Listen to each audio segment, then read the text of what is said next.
lahat ng constitution natin ay inspired ng American Constitution, is really based on accountability. In fact, some would say distrust, di ba?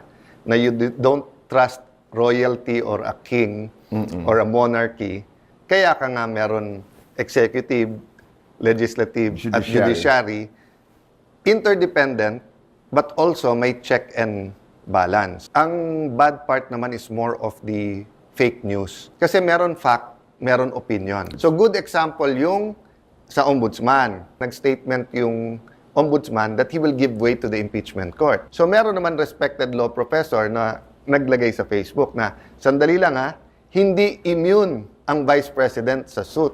So pwedeng tumuloy yung ombudsman. So all of these are opinions, kaya fair game. But, alimbawa, Kuya Boy, yung nagsasabing hindi pwedeng i-dismiss ng impeachment or ng trial court ang impeachment complaint, di ba?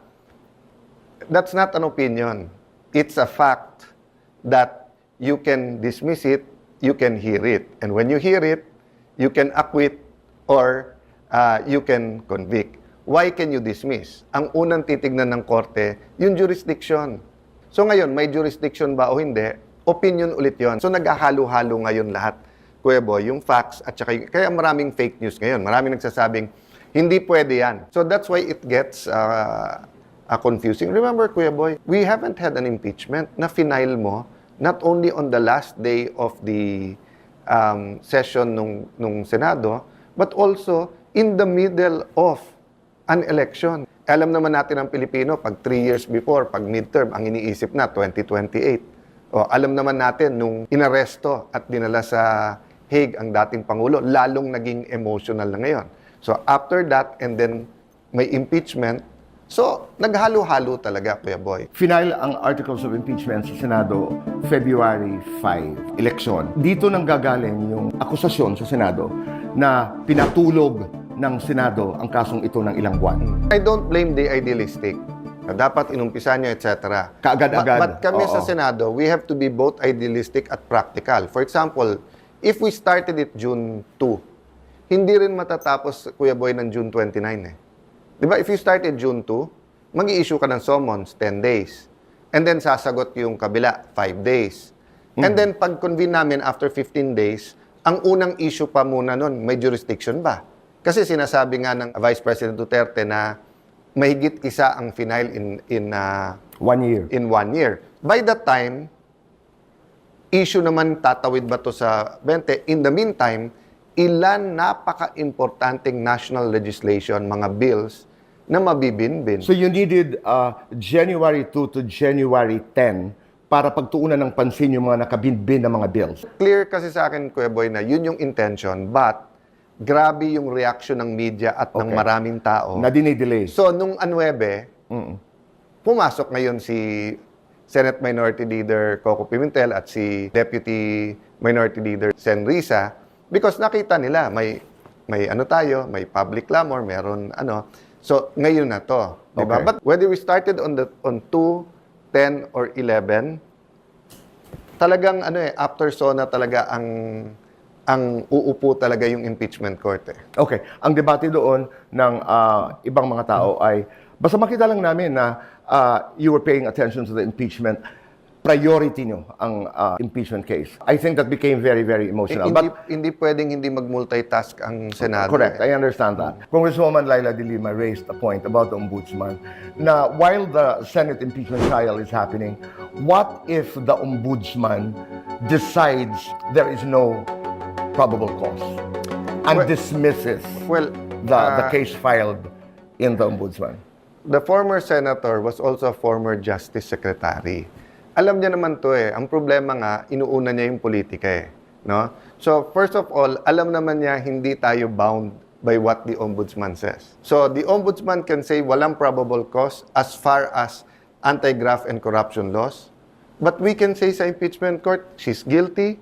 If we find her guilty, and then, yung penalty not only of removal, but pwede nang hindi tumakbo, di ba? On the other hand kasi, for example, sinabi ng ombudsman, may probable cause. Then people will say, see, she's being held accountable. Ang problema nun, Kuya Boy, matagal yun. Abot pa ng Supreme Court.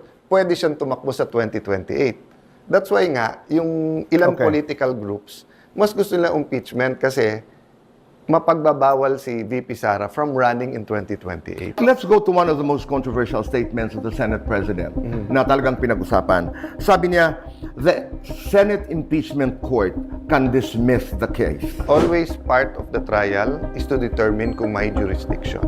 Okay, so yung jurisdiction na sinasabi natin dito, Alan, ay yung 1 year. Yung 1 year. Ban. So kung ang sasabihin, i-dismiss kasi wala namang ebidensya, we can do it but we shouldn't, ma-overturn kami ng Supreme Court. Okay. So kung ang ginawa ni Senator Bato or any senator, no, I think most of us here believe na pampolitika lang to. I don't even need to see the evidence. We should dismiss. Then, halimbawa, majority dismissed. Then you can go up to the Supreme Court. Hindi mo man lang trinay eh. Di ba? Okay. But for example, Kuya Boy, you said na the person you brought the impeachment case against is not an impeachable officer. So we dismissed it based on jurisdiction. Wala kaming jurisdiction, hindi impeachable officer yan. No? I'm not talking about now the Duterte. If you disagree with me, you go to the Supreme Court. But we can dismiss. So that's why I'm saying nga na masyadong maselan. So maselan tong issue about yung one year. Kasi Kuya Boy, nangyari na in the past yan. Both sides nangyari na halimbawa yung unang final na mas malakas, meron magfa-file ng kasunod-sunod. Meron din naman makikipag-unahan. Ifa-file niya na yung mahinang kaso dahil sasabihin niya, pagka yan yung una, hindi ka na pwede mag-file. So nagkaroon ng mga changes yan sa rules sa House. So ang naging ng Supreme Court, titignan mo yung many circumstances including not only time. So pag 4 yung nag-file, let's say 4 days, titignan mo dyan yung pagka pinadala sa Justice Committee and what Congress does with it. But in this case kasi, yung information na dumating sa amin, yung unang 3 dumating na impeachment case, hindi pinagalaw. Hindi pinadala sa Speaker's Office, hindi pinadala sa Hindi committee pinagalaw ng ng Kongreso. Kongreso. Okay. So that's why ang sabi ko, i-return kasi I don't want to make my vote based on yung nabasa ko lang sa dyaryo na hindi gumalaw. I want them to certify. I want to certify what did you do with the first, what did you do with the second, what did you do third.